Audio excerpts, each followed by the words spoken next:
الحمد للہ وحدہ والصلاة والسلام علی من لا نبی بعد اما بعد فاعوذ باللہ من الشیطان الرجیم بسم اللہ الرحمن الرحیم عن عبداللہ بن مسعود رضی اللہ تعالی عنہ قال مر بی النبی صلی اللہ علیہ وسلم وَأَنَا وَادِئٌ يَدِ الْيُسْرَى عَلَى الْيُمْنَى فَأَخَذَ بِيَدِ الْيُمْنَى فَوَضَعَهَا عَلَى الْيُسْرَى رواہ ابن ماجہ رحمہ اللہ۔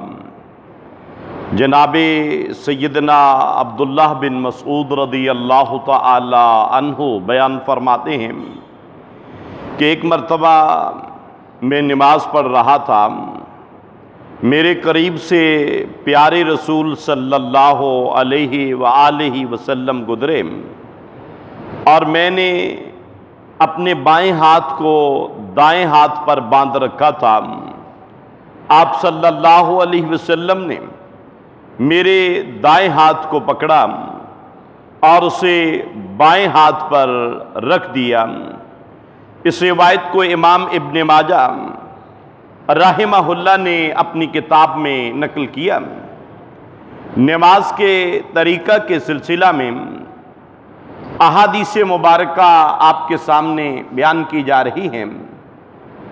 تکبیر تحریمہ کہتے ہوئے یا تکبیر تحریمہ کہہ کر یا پھر ہاتھ اٹھا کے تکبیر تحریمہ یعنی اللہ اکبر کہہ کر نماز کا آغاز کیا جائے گا، اور اس کے مختلف طریقے آپ کے سامنے ذکر کیے تھے۔ اب اس کے بعد معاملہ ہے نماز میں ہاتھ باندھنے کا۔ یہ بات تو بالکل طے شدہ ہے کہ نماز میں ہاتھ باندھنا آپ صلی اللہ علیہ وسلم نے فرمایا کہ یہ سابقہ انبیاء کرام علیہم السلام بھی جب نماز پڑھتے تو ہاتھ باندھ کے نماز پڑھا کرتے تھے، اور اس کے بعد آپ صلی اللہ علیہ وسلم نے فرمایا کہ ہمیں حکم دیا گیا ہے، اور ایک روایت کے اندر کہ اللہ ذوالجلال والاکرام کو یہ بہت ہی پسند ہے۔ تو معلوم ہوا کہ نماز میں ہاتھ باندھنا یہ ضروری ہے۔ ہاتھ چھوڑ کے نماز پڑھنے کی کوئی ایک بھی صحیح حدیث مبارکہ ذخیرہ احادیث کے اندر موجود نہیں۔ امام مالک رحمہ اللہ کی طرف ایک ان کا قول نقل کیا جاتا ہے، اور حالانکہ امام مالک رحمہ اللہ نے اپنی کتاب موطا کے اندر بھی نماز میں ہاتھ باندھنے کی حدیث مبارکہ اور آثار صحابہ نقل کر کے اس بات کو ثابت کیا ہے کہ نماز میں ہاتھ باندھنا ہی چاہیے۔ تو ہاتھ چھوڑ کے نماز پڑھنے کا کوئی بھی ثبوت وہ صحیح حدیث مبارکہ سے حتیٰ کہ سابقہ انبیاء کرام علیہم السلام سے بھی ثابت نہیں، تو لہذا نماز میں ہاتھ باندھے جائیں گے۔ اب اس کے بعد نماز میں ہاتھ باندھنا جو ہے، اس کے بارے میں دو چیزیں بڑی اہم ہیں۔ ایک تو ہاتھ باندھنے کا طریقہ کیا ہے، اور ایک نماز میں ہاتھ باندھنے کی جگہ کون سی ہے۔ آج ہم صرف طریقے کے بارے میں دیکھیں گے کہ مختلف طریقے احادیث مبارکہ سے ثابت ہیں۔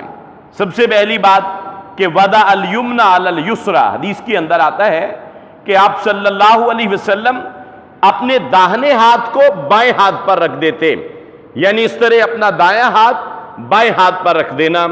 ایک طریقہ یہ ہے نماز کے اندر ہاتھ باندھنے کا کہ آپ صرف اپنے دائیں ہاتھ کو بائیں ہاتھ کے اوپر جو ہے وہ رکھ دیں گے، اور اس طرح آپ جو ہے وہ نماز کے اندر، یعنی یہ ضروری ہے کوئی بھی حالت ہو دایاں ہاتھ اوپر رکھنا، ایک تو یہ ضروری ہے، ایک ہے ہاتھ کے اوپر ہاتھ، مکمل ہاتھ کے اوپر آپ ہاتھ رکھ دیں۔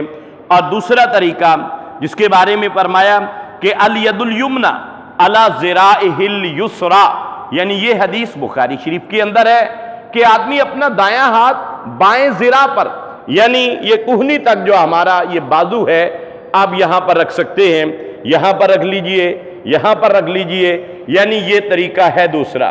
ایک یہ طریقہ، اور دوسرا وہ نسائی شریف کے اندر اور دیگر کتب کے اندر روایت ہے بخاری شریف کے اندر ہے کہ اپنی ذرا پر آپ نے یہاں پر ہاتھ باندھ لینا ہے، یعنی یہ دایاں ہاتھ بائیں ذرا پر آئے گا، ایک یہ طریقہ ہے۔ اور اسی طرح تیسرا طریقہ جسے امام نسائی رحمہ اللہ نے اپنی کتاب کے اندر نقل کیا ہے کہ وَضَعَ يَدَهُ الْيُمْنَ عَلَى كَفِّهِ الْيُسْرَى وَالرُّسْغِ وَالسَّاعِدِ، یعنی آپ اپنے دائیں ہاتھ کو بائیں ہاتھ کی پشت پر یعنی ہتھیلی پر، اور اپنا یہ جو جسے ہم گٹ کہتے ہیں کلائی وہاں پر، اور اس کے بعد آپ کی یہ جو بازو والا حصہ ہے اس پر، یعنی آپ کا یہ ہاتھ تینوں چیزوں پر آ جائے گا، ہاتھ پر بھی آ گیا، کلائی پر بھی آ گیا اور بازو پر بھی آ گیا۔ یعنی ایک طریقہ یہ ہے جسے ہم ہاتھ باندھنے کے لیے کہتے ہیں، یعنی یہ تین طریقے ہیں۔ اور ایک دوسرا بھی ہے کہ آپ اپنے دائیں ہاتھ کو بائیں ہاتھ سے پکڑ لیتے تھے، اور اس کے پکڑنے کی کوئی بھی حدیث ایسی نہیں ہے کہ آپ یہ جیسے بعض ہمارے بھائی کہتے ہیں جی اس سے پکڑیں اور تینوں انگلیاں کلائی کے اوپر رکھیں، یہ طریقہ کسی صحیح حدیث سے نہیں آتا۔ پکڑنے کا مطلق لفظ حدیث کے اندر ہے، آپ جس بھی انداز کے ساتھ پکڑ لیں یہ درست ہے، یہ جائز ہے۔ تو یہ نماز میں ہاتھ باندھنے کے تین طریقے آپ کے سامنے ذکر کیے ہیں، ہاتھ کے اوپر ہاتھ، آپ کی یہ ذرا پر سائد پر ہاتھ، اور یہ آپ کے ہاتھ پر اور آپ کے گٹ پر کہہ لیں آپ پنجابی میں، اور تیسرا جو ہے یہ آپ کے بازو پر۔ یہ تین طریقے حدیث مبارکہ کے اندر ملتے ہیں۔ اب اس کے بعد یہ باندھنے کس جگہ پہ ہیں؟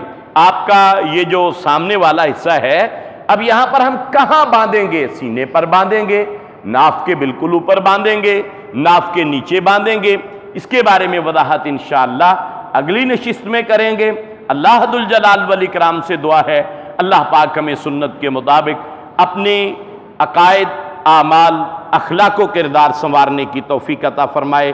وما علینا الا البلاغ المبین۔